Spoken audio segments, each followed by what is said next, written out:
Doy la bienvenida a la tercera clase de nuestro curso Genios del Color.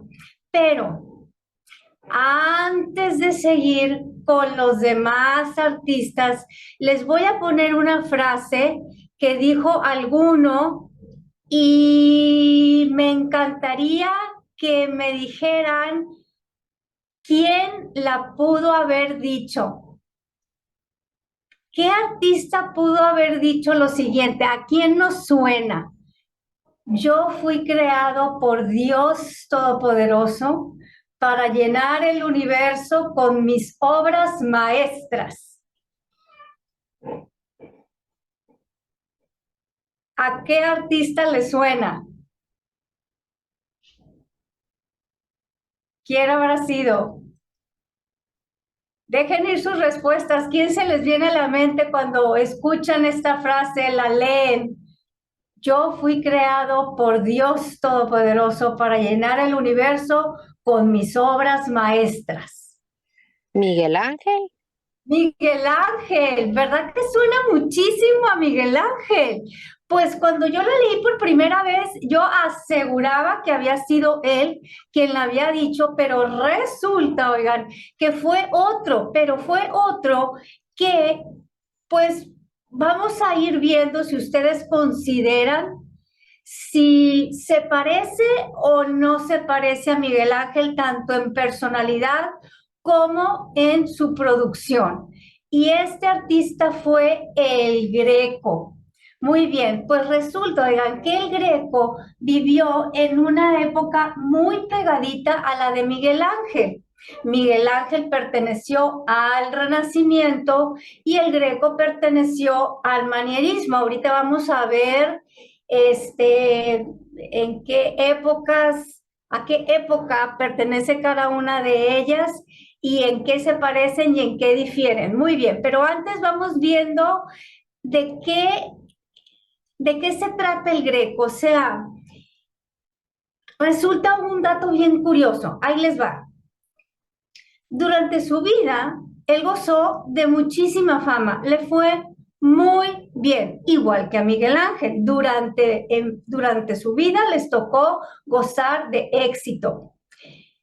Pero una vez que se muere el Greco, hagan de cuenta que su obra quedó en el olvido, así como si nunca hubiera existido, algo muy extraño. Y se tomó casi más de 3 siglos para que su obra volviera a tomar importancia. Imagínense, 3 siglos después de su muerte. Pues bien, vamos a ver por qué. ¿Qué fue lo que sucedió para que pasara esto tan extraño? En primer lugar, pues vamos viendo de dónde es, ¿no? Mientras que Miguel Ángel fue italiano, bueno, pues el Greco fue griego. Él nació en Creta y resulta, oigan, que cuando él nace, a Creta no se le llamaba Creta, se le llamaba el reino de Candia.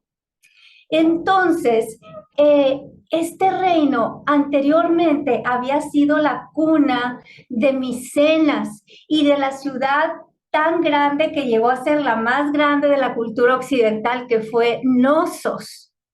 Pues bien, durante la época del Greco, Creta estaba dominada por Venecia.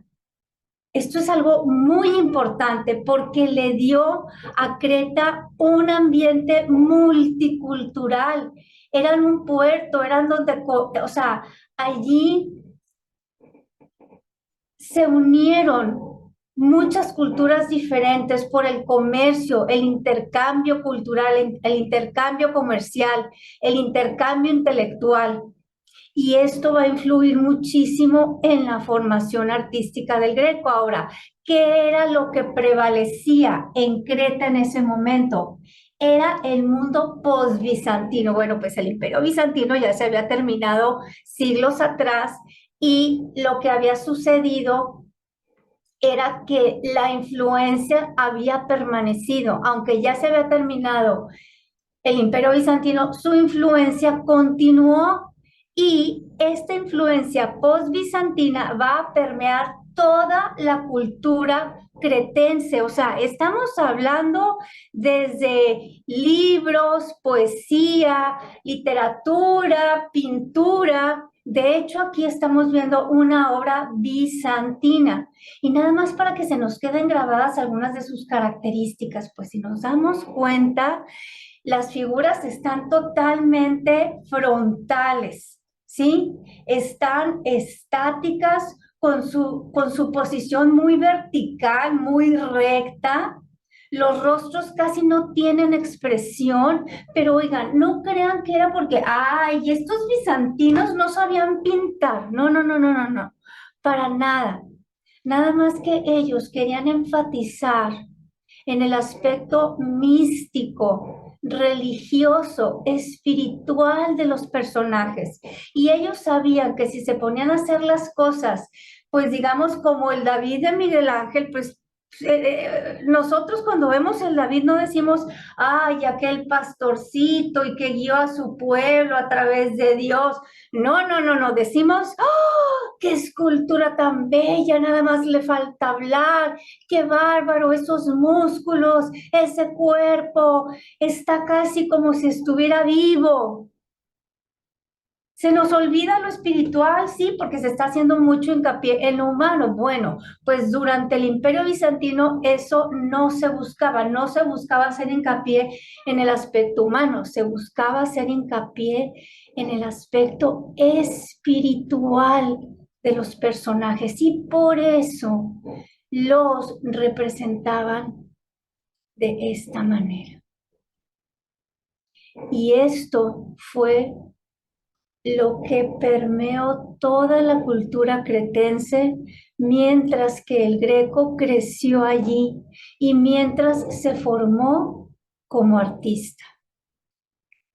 Entonces, muy importante, que se nos queden grabadas las características que vimos de la pintura bizantina, porque más adelante, cuando veamos la obra del Greco, vamos a ver cuáles de estas características practica el Greco. ¿Ok? Bueno, entonces esto es lo que está sucediendo en Creta y todo esto va a influir en la formación artística del Greco. Muy bien. Ahora, estamos hablando de la formación del estilo del Greco. Vamos a hacer como que tenemos una licuadora y a la licuadora vamos a echar varios ingredientes. Por una parte tenemos la influencia post-bizantina y por la otra, la manierista. Ahora, ¿qué es el manierismo? Bueno, ahí les va. Esto es algo muy interesante porque ni siquiera entre los expertos se ponen de acuerdo. Unos expertos dicen que el manierismo fue la última etapa del Renacimiento.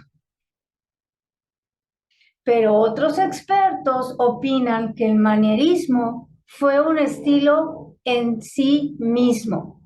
Nada de que la última parte del Renacimiento, no. Ellos dicen que el Renacimiento fue un estilo y el manierista fue otro. Bueno, aquí sí cada quien de ustedes puede ya adoptar la postura que guste, o sea, estas se han practicado durante toda la historia del arte desde que se conoce el manierismo, entonces aquí ya es cuestión de opiniones y se vale cualquiera de las dos. Bien, ahora, ¿de qué se trata el estilo del Greco? Aquí estamos viendo un acercamiento de la obra anterior que les estaba poniendo, que se llama La Dormición de la Virgen. Este es un cuadro que realizó el Greco muy allá, temprano en su carrera artística, cuando él todavía estaba muy bajo la influencia post-bizantina, y esto lo podemos ver en qué. ¿Se acuerdan que les dije, hey, vámonos grabando las características del arte bizantino? Pues aquí tenemos que las figuras están también, aunque ya no están frontales, por ejemplo, ahí es en donde podemos ver qué es de influencia renacentista, qué es de influencia postbizantina. Entonces, lo postbizantino es en que todavía vemos muchas líneas rectas, los cuerpos todavía están bastante estáticos, bastante, eh, pues aunque ya no los estamos viendo verticales, los estamos viendo más en horizontal. Ahora, al mismo tiempo, ya empieza a haber más movimiento, ya no los tenemos totalmente de frente, tenemos diferentes posturas, diferentes posiciones, ya empieza a haber interacción entre los personajes, no están volteando a ver únicamente hacia enfrente. Y esto es bien importante porque estamos viendo cómo el Greco está tomando características de dos estilos sumamente distintos. Por una parte, el Renacimiento y por la otra, lo bizantino, y los está juntando en una misma obra y está haciendo que armonicen entre ellos. Esto es algo muy, muy importante, porque ya vislumbra el gran artista que llegó a ser. ¿Cómo le haces para que dos estilos artísticos convivan en una misma pieza, que sean tan distintos entre sí y armonicen? ¿Cómo le haces? Aquí estaba sumamente joven y aún así lo está logrando. Entonces, si comparamos el arte bizantino con el arte renacentista, podemos decir que esencialmente el bizantino se apega a la tradición. Al arte bizantino no le gusta el cambio, quiere permanecer igual, que se sigan practicando las mismas características, las mismas maneras de representar las cosas. Mientras que el arte renacentista, muy por el contrario, quiere experimentar porque está buscando constantemente el cambio. Quiere proponer cosas nuevas, quiere descubrir cosas nuevas. Ahí tenemos la esencia de ambos estilos, nos damos cuenta lo distintos que son entre ellos y cómo le vas a hacer para que estos dos armonicen entre sí en una misma pieza. Pues el Greco lo logró. Él sí lo logró. Muy bien, entonces, al principio, él creció siendo un pintor de íconos bizantinos y esto va a permanecer siendo una constante a través de toda su carrera artística. Entonces, no importa que después desarrolló otro estilo diferente al bizantino, pero estas características de arte bizantino van a permanecer a través de su carrera. Esto sí es importante porque vamos a ir reconociendo esas características. ¿Ok? Ahora, aquí estamos comparando dos pinturas del Greco. En la izquierda tenemos la que les acabo de mostrar, la Dormición de la Virgen, y en la derecha tenemos una muy famosa de él que se llama El entierro del conde Orgaz. Y uno dice, ¿cómo? ¿Las dos son del Greco? Pues no parece. Bueno, tal vez a primera vista no parezca, pero si ya nos ponemos a analizar las dos y a compararlas una con la otra, bueno, déjenme empiezo diciéndoles que hay 20 años de diferencia entre ellas, ¿sale? 20 años es un montón y claro que ya estamos viendo la evolución dentro del estilo del Greco. Ahora, por una parte, la de la izquierda, como mencionábamos, tiene todavía muchas características bizantinas y si nos damos cuenta, en la de la derecha también las hay, nada más que ya no están tan, o sea, ya no se notan tanto, ya no son las principales. 20 años después ya se empiezan a notar más las características manieristas. ¿Y en qué consiste esto? Bueno, el manierismo fue un estilo que, como le dice su término, se trataba de pintar a la manera, a la maniera, a la manera de los grandes del Renacimiento, que fueron sobre todo Leonardo da Vinci, Miguel Ángel y Rafael Sanzio. Ellos son considerados los grandísimos maestros del Renacimiento italiano. Pues bien, a los manieristas les interesó muchísimo la producción de esos grandes maestros y querían de alguna manera emularlo.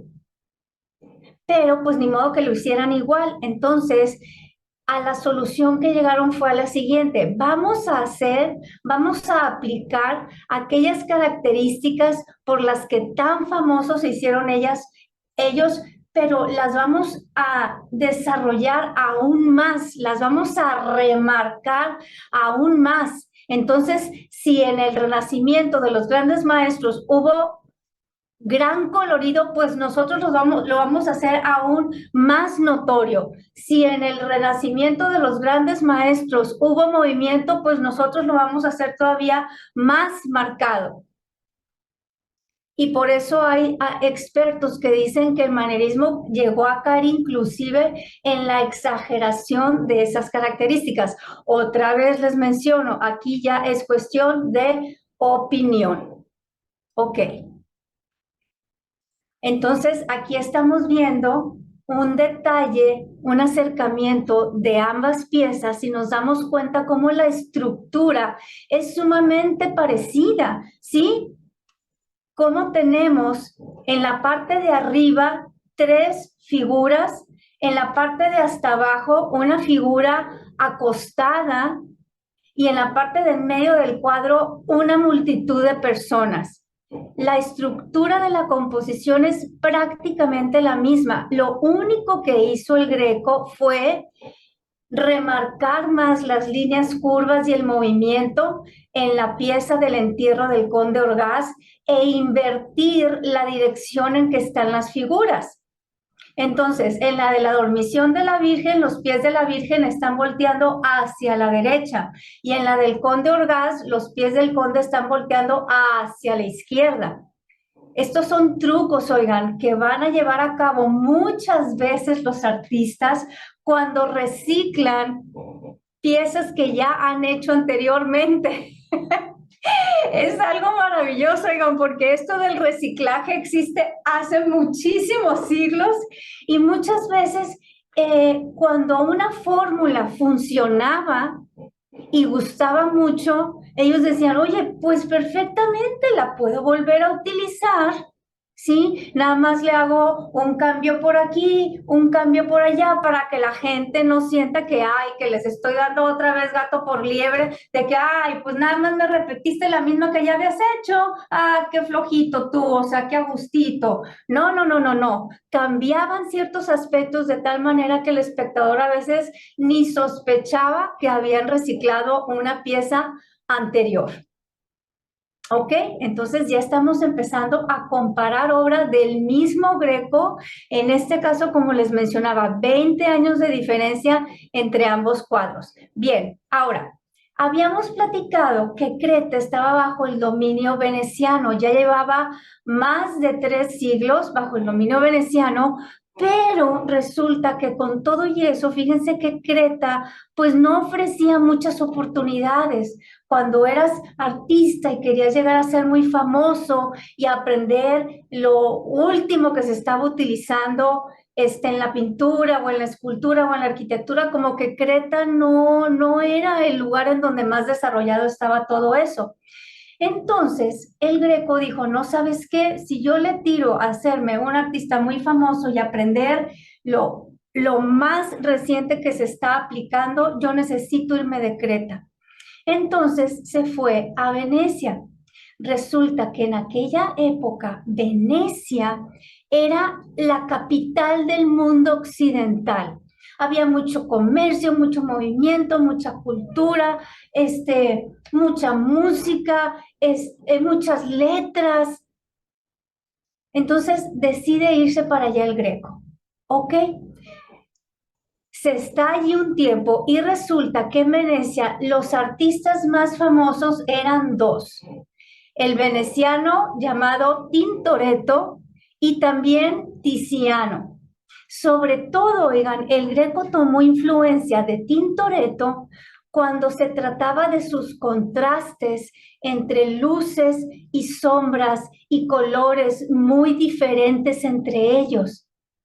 Es más, el Greco lo llevó más, lo desarrolló más y más. ¿De qué manera? Pues dijo, yo quiero lograr un contraste muy fuerte y eso lo voy a hacer pintando en la oscuridad. Sí, voy a pintar de noche utilizando únicamente la luz de la antorcha, la luz de las velas, porque así yo voy a crear más expresividad, mayor misticismo.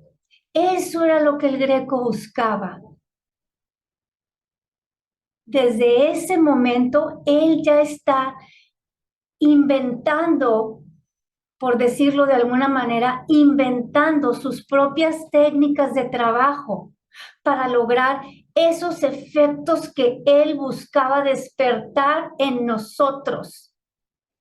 Quería que la obra fuera muy expresiva y sumamente mística. Y él dijo, ok, pintando en la oscuridad me voy a enseñar a crear esos efectos y a transmitir eso al espectador. Muy bien. Entonces, ¿se acuerdan de la licuadora? Vamos a agregarle más todavía. En la licuadora ya habíamos mezclado el estilo post-bizantino con el manierista y ahora le estamos agregando el veneciano para ir creando el propio estilo artístico del Greco. ¿De acuerdo? Entonces, llevamos bizantino, veneciano, manierista. Hasta ahí la llevamos. Ok, muy bien.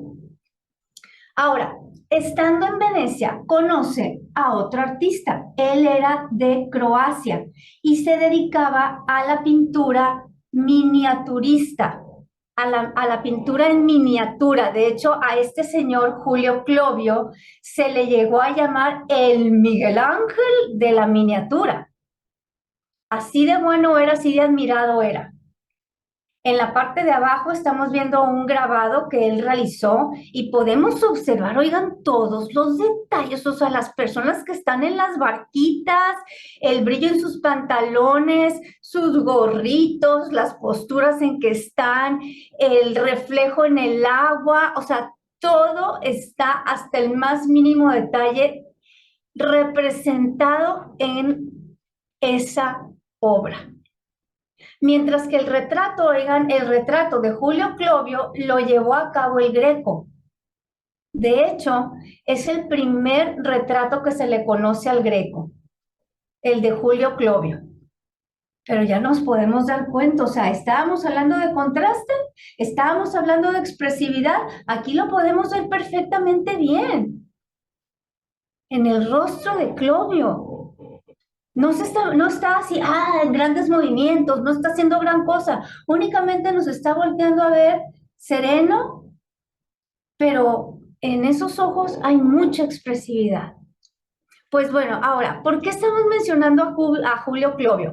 Por lo siguiente, resulta que en estas pinturas que él hizo, de hecho aquí estamos viendo un libro abierto, y es una de las pinturas, unas de las ilustraciones que realizó Julio Clovio, y podemos darnos cuenta cómo la influencia renacentista está muy presente.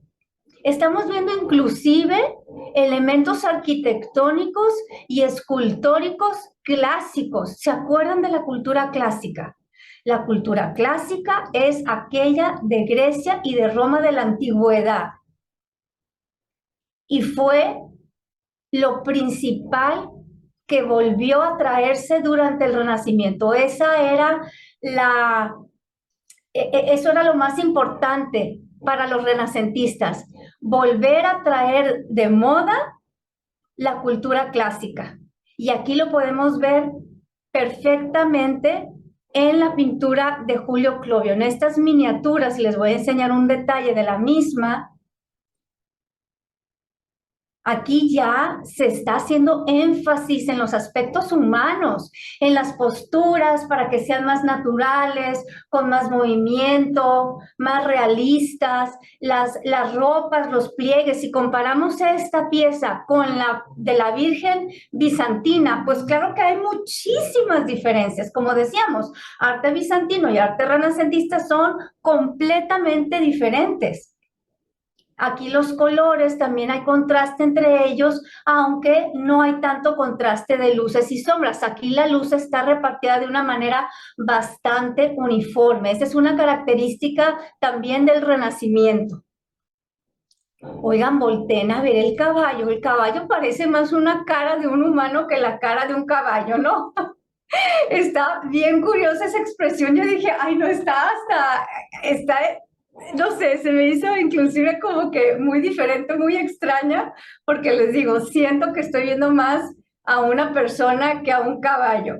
Pero a ese grado, oigan, se tomaron así muy en serio los renacentistas lo que era la expresión de emociones humanas.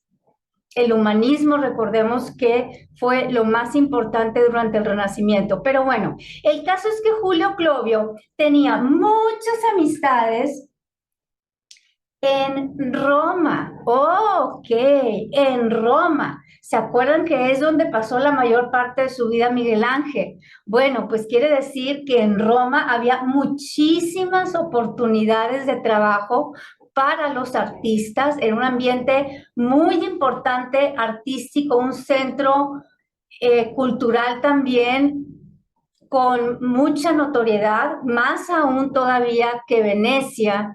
Entonces, fíjense, tenemos que el Greco empieza en Creta, de Creta se va a Venecia y ahora se va a volver a mudar, pero esta vez a Roma. Y les digo, muy importante su amigo Julio Clovio, porque fue la manera en que el Greco conoció nada más y nada menos que al cardenal Alejandro Farnesio, que era una persona sumamente importante, sumamente poderosa, era muy letrado, conocía al Papa y además el círculo de amistades y de contactos que tenía era sumamente fuerte, sumamente amplio. Y entonces esta amistad le convino muchísimo al Greco, pero al cardenal el Greco le cayó tan, pero tan bien que le dijo, oye, te invito a mi palacio. Lo invitó al Palacio Farnesio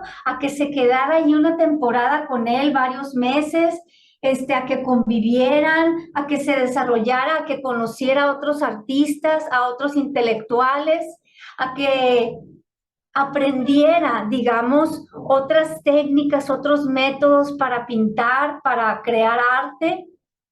Y el Greco, por supuesto, felicísimo, fue una gran oportunidad para él. Dato curioso, oigan, el Palacio Farnesio lo diseñó y lo construyó Miguel Ángel. ¿Se acuerdan que dijimos que además de pintor y escultor y escritor fue arquitecto? Pues además de la cúpula de San Pedro, también construyó otras obras arquitectónicas, el Palacio Farnesio entre ellas. Muy importante. Aquí estamos viendo también al mismo tiempo trabajo adicional de Miguel Ángel. Pero, ¿qué fue lo que el Greco hizo?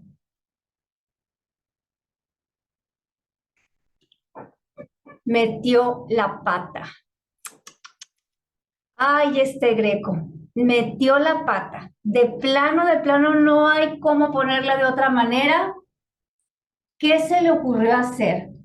Bueno, estaba en Roma, estaba en Italia, estaba en Roma y estaba en el Palacio Farnesio. Y que no se le va ocurriendo al hombre ponerse a criticar a los más grandes maestros del Renacimiento. Y dijo, es que estos eran unos faltos de piedad, no tuvieron piedad suficiente, no eran lo suficientemente religiosos, eran unos decadentes. El extranjero cretense criticando a las más grandes celebridades italianas en territorio romano. O sea, meter la pata y más. Y específicamente también criticó a Miguel Ángel, aunque lo curioso, oigan, es que si nos ponemos a ver la obra del Greco, aquí tenemos otra pintura suya. Por supuesto que encontramos características de Miguel Ángel. Claro que sí. Y eso es lo más curioso. Entonces, a ver, Greco, ponte de acuerdo. Estás criticando a Miguel Ángel, pero bien que estás aplicando sus características. Pues sí. Entonces, resulta que a nivel personal, el Greco no estaba de acuerdo con Miguel Ángel, pero a nivel artístico lo admiraba mucho.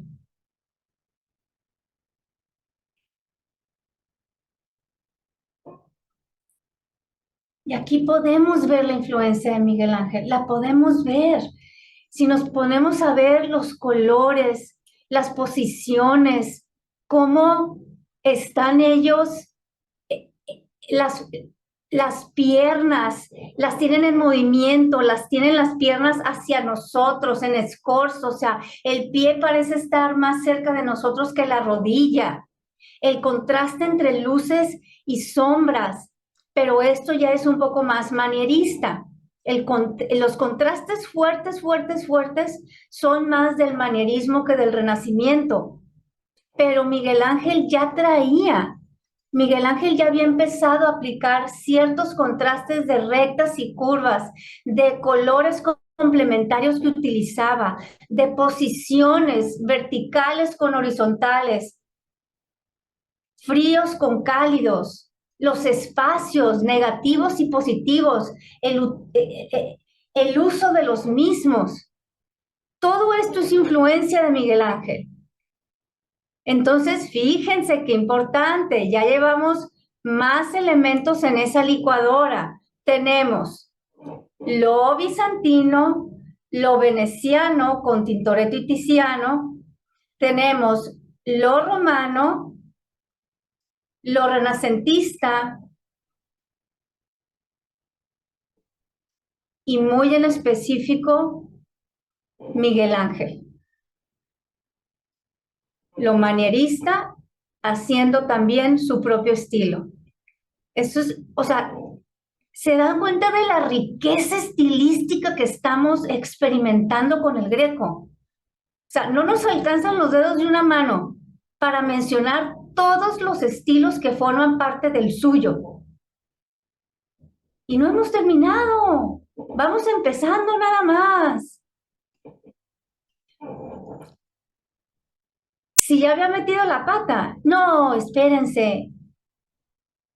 Criticó a los grandes del Renacimiento y además dijo, oigan, a las autoridades les dijo, oigan, déjenme pintar encima del techo de la Sixtina. Les aseguro que yo puedo hacerlo mejor. ¿Qué? O sea, se les cayeron los pelos a todos y dijeron, no, esto ya es el colmo. Tú, extranjero foráneo, bicho, extranjero, vete de aquí. Lo corrieron del Palacio Farnesio. Oh, sí, ya no, pues es que quieren que les diga a los héroes nacionales criticándolo que no tiene ni una pizca de sangre italiana, como dicen, a mi familia la critico yo, pero tú no. No, le fue en feria a este hombre después de todas esas cosas que dijo. Entonces lo echan para afuera del Palacio Farnesio, pero no antes de que él ya hubiese formado parte del gremio de San Lucas. Fíjense, era una agrupación de pintores en la ciudad de Roma y ya había abierto su propio taller, entonces no crean que se quedó en la calle, él ya tenía dónde vivir, ya tenía dónde trabajar, ya tenía colegas artistas.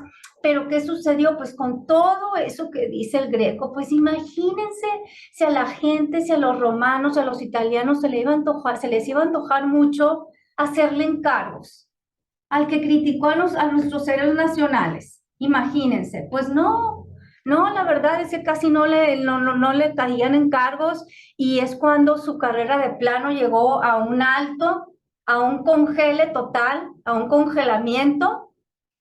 Y tenemos de esa manera como todo este caminito que había avanzado de Creta a Venecia y de Venecia a Roma, o sea, cambiando de país, cambiando de ciudad, volviendo a agarrar maletas, volviendo a empezar de nuevo. Pues se vio en la necesidad una vez más de tener que voltear su vista a otro lugar, porque se dio cuenta que en Roma de plano su carrera estaba atorada, bien atorada. Ok, entonces le llegan noticias de que Felipe II, el rey de España, estaba construyendo el Escorial, el famosísimo Escorial, y estaba reclutando a artistas para que lo ayudaran a construirlo y lo ayudaran a decorarlo. Y así fue como el Greco una vez más dice, oye, pues ¿sabes qué? Agarro cachivaches y me cambio otra vez de lugar. Esta vez a Madrid se va. ¿Cuáles fueron las razones? Bueno, número uno, pues que ya estaba apestado en Roma, ¿no? Número dos, Felipe II era súper fan de Tiziano. Acuérdense que Tiziano había sido una de las influencias muy fuertes venecianas en la obra del Greco. La construcción del Escorial, el Greco dijo, ¡ay, tal vez me contraten! ¿Ok? ¿Eso qué quiere decir? Que también tenía razones laborales y financieras para mudarse a Madrid, pero algo muy importante que fue para el Greco fue el aspecto religioso. El Greco creció en una cultura ortodoxa griega y como decíamos, a ellos les encantaba lo tradicional. Eran muy devotos, eran muy piadosos. Y entonces él se dio cuenta, él sintió que el ambiente en España era más religioso que en Venecia y que en Roma. Por eso los había criticado a los artistas renacentistas, porque él consideraba que no eran suficientemente religiosos. Entonces en España él dice, oye, aquí estoy en mi mero mole, perfecto, vámonos a Madrid. Ok, pues allí te va. Y ahora, hasta aquí llevamos un poco de la historia de su vida, llevamos un poco de la formación de su estilo artístico, pero ¿y qué hay de su personalidad? Estuvimos hablando mucho de la personalidad de Miguel Ángel.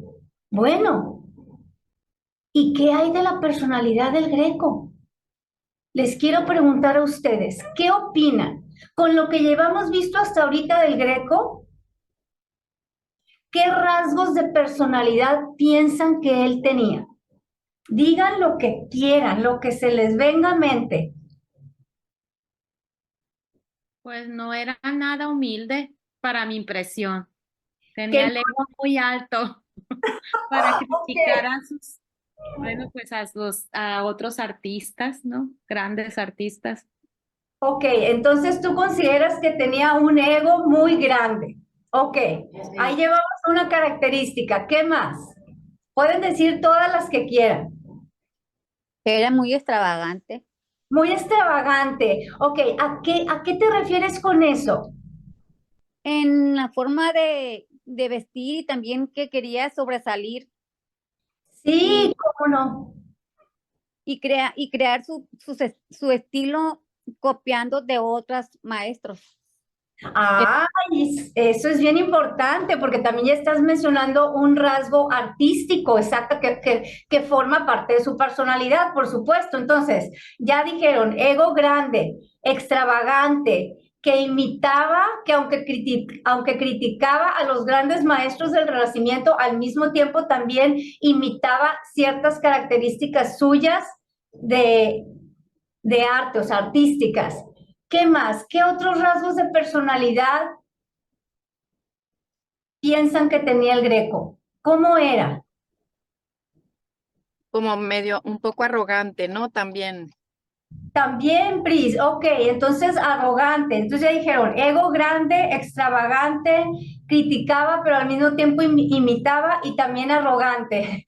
Ok, ya estamos dándonos así como que estamos armando el perfil del Greco, exactamente. ¿Qué más? Pueden ser de todo tipo de rasgos, ¿eh? Pueden ser rasgos que uno diga, se lo aplaudo, rasgos otros que digan, pues no se lo aplaudo tanto, y otros rasgos como uno dijera X, o sea, ni para aplaudir ni para no aplaudir.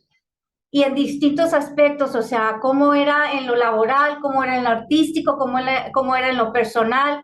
Pueden mencionar lo que ustedes quieran. Aventurero también, ¿no? O sea, audaz.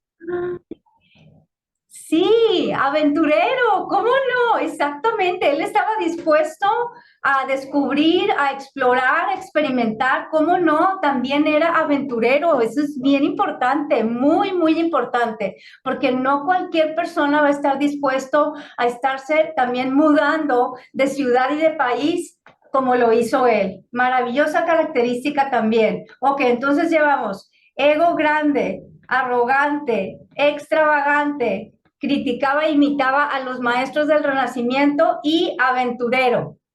¿Algo más que deseen añadir? ¿Cómo era? Pues imprudente, porque pues, o sea, le faltó ahí saber manejarse entre esa sociedad. Así es, como dicen, ¿no? En Roma haz como los romanos, y él de plano como que no le cayó el 20 de ese dicho, yo creo que no se enteró. Exacto, entonces pues sí, definitivamente en esa ocasión, pues sí le faltó prudencia, definitivamente. Ok, ¿algo más que deseen decir acerca del Greco, de cómo era su forma de ser, su personalidad, su forma de trabajar?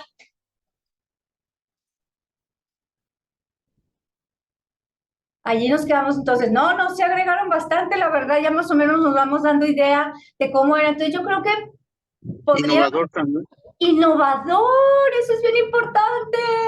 Innovador, claro que sí. O sea, oigan, es que el Greco, pues pudiésemos decir que no estaba conforme, o sea, que tal vez criticó lo que se había hecho hasta ese momento porque él mismo no terminaba de estar convencido de la manera en que lo habían hecho. Entonces él quería proponer otra forma de hacer las cosas. Y ahí es en donde entra la innovación. Por supuesto, algo tiene que movernos para que queramos hacer las cosas de otra manera, de una nueva forma. Y claro, él también fue innovador. Eso es muy importante. Aventurero, innovador y todo el resto de las características. Yo creo que pudiésemos decir que en eso él y Miguel Ángel sí fueron muy parecidos. Eran personalidades sumamente, sumamente fuertes. Ya ven que Miguel Ángel tampoco tenía pelos en la lengua, se le ponía al papa y toda la cosa. Entonces, es algo bien curioso como que muchas veces dicen que tendemos a criticar o a no identificarnos con aquellos que más parecido tenemos, ¿no? Y que no estamos enterados. Entonces, está muy curioso que Miguel Ángel y el Greco se parecieran tanto, tanto en personalidad como en manera de trabajar, como en cuestiones artísticas, y que el Greco se pusiera a criticar, ¿no? A Miguel Ángel. Es que tal vez era eso, que eran tan parecidos que a veces hay choque en personas que se parecen tanto entre sí. Pero bueno, ok. Ya tenemos idea más o menos de cómo era, de cómo había trabajado hasta ese momento, pero les va un dato importante. Cuando llega a España es cuando lo apodan el Greco, porque él cuando nació no se llamó el Greco, él se llamaba Doménicos Theotokópulos, o sea, más griego que eso ya no se puede. Doménicos Theotokópulos. Pero cuando llega a España, pues era una manera como que de referirse al extranjero, al griego que está trabajando aquí. Oye, ahí va el griego, ahí va el griego, ahí va el greco. Ahí va el greco. Oye, griego, pues muy a la manera, pues, de que vas llamando así a las personas por alguna característica que lo haga resaltar de entre todos los demás, pues el hecho de que era griego en medio de una sociedad española, pues no había muchos, o sea, no, definitivamente, había muchos italianos, eso sí, pero griegos tal vez era el único, o sea, definitivamente. Bueno, ahora, ¿se acuerdan que una de las razones por las que se muda a Madrid fue para contribuir a la construcción y la decoración del Escorial, pues resulta que Felipe II no lo contrata, decide no contratarlo. No se preocupen, el Greco no se daba por vencido fácilmente. Entonces dijo, bueno, el Escorial no es lo único que se está haciendo en Madrid. Todavía hay otras oportunidades de trabajo. Y en efecto, oigan, aunque Felipe II no lo aceptó para el proyecto del Escorial, como que Felipe tenía una idea diferente del estilo del Greco, pues para el Escorial específicamente, pero le encargó una pieza para decorar una de sus capillas, una de las capillas que había construido afuera del Escorial. Le encargó el martirio de San Mauricio. Y este fue el resultado. Esta fue la pieza que hizo por encargo de Felipe II, el martirio de San Mauricio. Les voy a mostrar varios segmentos para que podamos verla con detalle y observar el estilo, la manera en que empleó los diferentes elementos del arte. A mí me parece que en esta pieza realmente sí podemos ver de manera muy marcada la influencia de Miguel Ángel y al mismo tiempo también aquella que dijimos que siempre iba a permanecer en su obra, que es la bizantina. Entonces, las figuras permanecen todavía muy místicas, pero ya hay muchísima más expresividad en sus rostros. Sus cuerpos permanecen bastante alargados. Eso va a ser influencia de lo bizantino y también de lo manierista. Pero al mismo tiempo ya hay mucho más movimiento, no están totalmente frontales, están en diferentes posiciones, posturas que nos transmiten movimiento, dinamismo. Y el empleo del color. Ay, no, es que esa va a ser la esencia del Greco, ¿sí? Los contrastes de luces y sombras y de distintos colores. Como en la parte de hasta arriba a la izquierda tenemos una pareja de colores complementarios, nada más que estos sí están muy tenues, que es el morado y el amarillo. Pero luego, si bajamos la vista al mismo lado izquierdo, pero hasta la esquina inferior, nos damos cuenta que utilizó azul y naranja, que es otra pareja de colores complementarios. Pero si nos pasamos a otro segmento de la pieza, aquí en la parte central, en la parte de abajo central, estamos observando el empleo del verde y del rojo. Otra pareja más de complementarios. O sea que constantemente el Greco está buscando crear contrastes fuertes. Pero, ojo, ojo. Es bien importante que estemos conscientes de que el color no es la única manera de lograr un contraste. Aquí tenemos cómo las figuras están posicionadas una al lado de la otra, de tal manera que si nosotros trazáramos una línea a través de sus cabezas, trazaríamos una línea bastante horizontal. Aún así, sus cuerpos individualmente vistos están trazando verticales. Y ahí tenemos un contraste muy fuerte entre vertical y diagonal.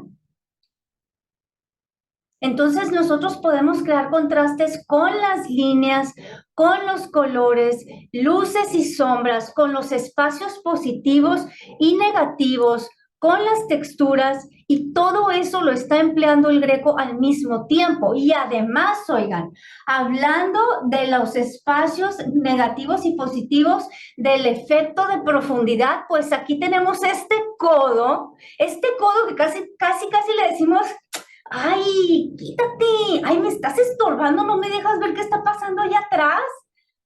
Pues ese es el objetivo.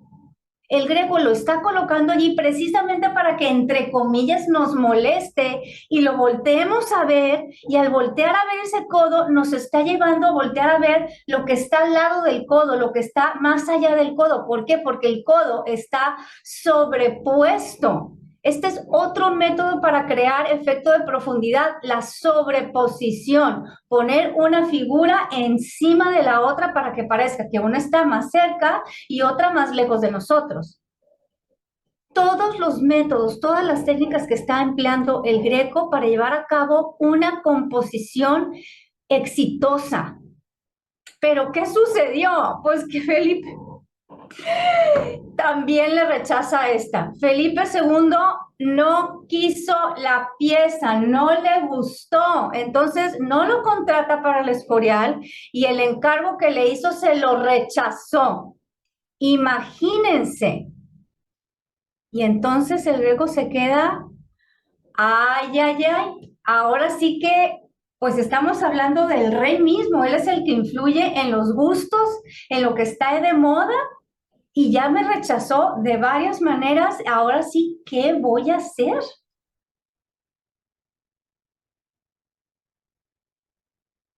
¿Y qué decidió el Greco? Mudarse, mudarse de nuevo. Se volvió a mudar, nada más que esta vez, fíjense que decidió quedarse en España. Lo único que hace es cambiarse de ciudad y de Madrid se pasa a Toledo. Exactamente, se pasa a Toledo. Ahora uno dijera, oye, qué extraño, pero si Madrid es mucho más grande que Toledo, Madrid tiene muchas más oportunidades de trabajo, ¿por qué te vas a una ciudad que es mucho más pequeña, que se ha quedado estancada? Porque antes la capital del reino era Toledo, pero Felipe II la cambió hacia Madrid, entonces como que Toledo se había quedado así minúsculo, digamos, en comparación de Madrid. Pero el Greco se sintió sumamente identificado con Toledo porque ahí se respiraba un ambiente sumamente religioso.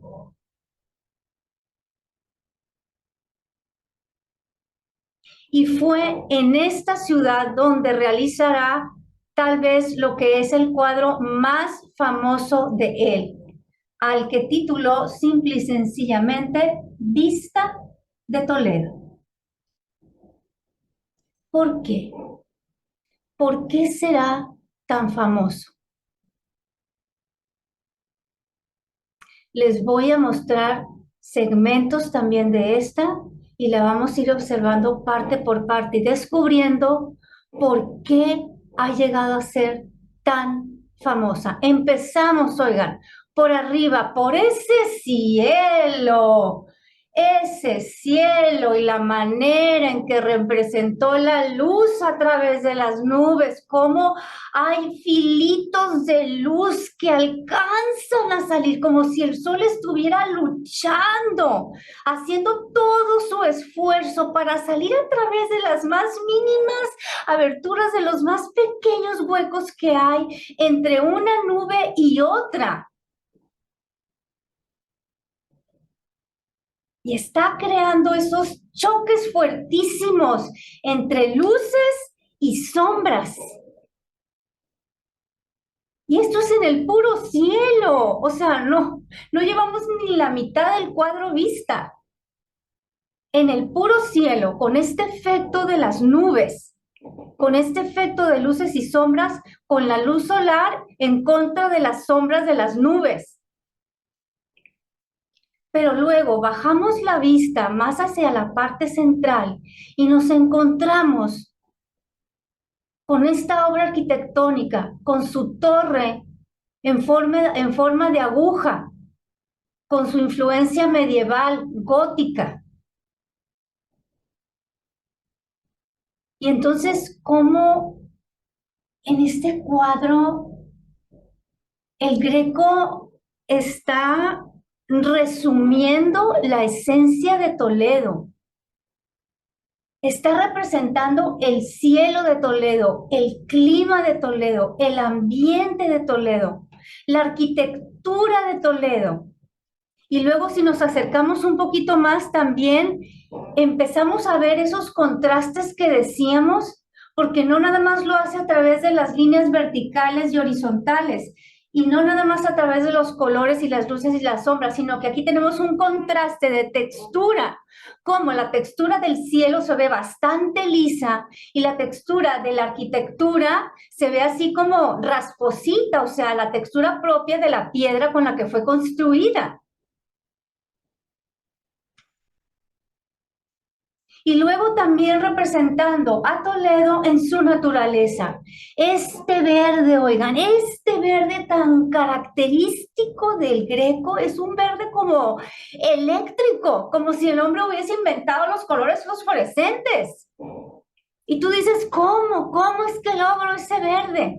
Pues apenas un artista como él va a saber que en esa combinación necesitaba mezclar muchísimo amarillo para lograr ese verde tan brillante, tan lleno de luz, tan, como les digo, casi fosforescente. Pero luego seguimos con la naturaleza hacia el lado izquierdo de la pieza y decir, ¿qué?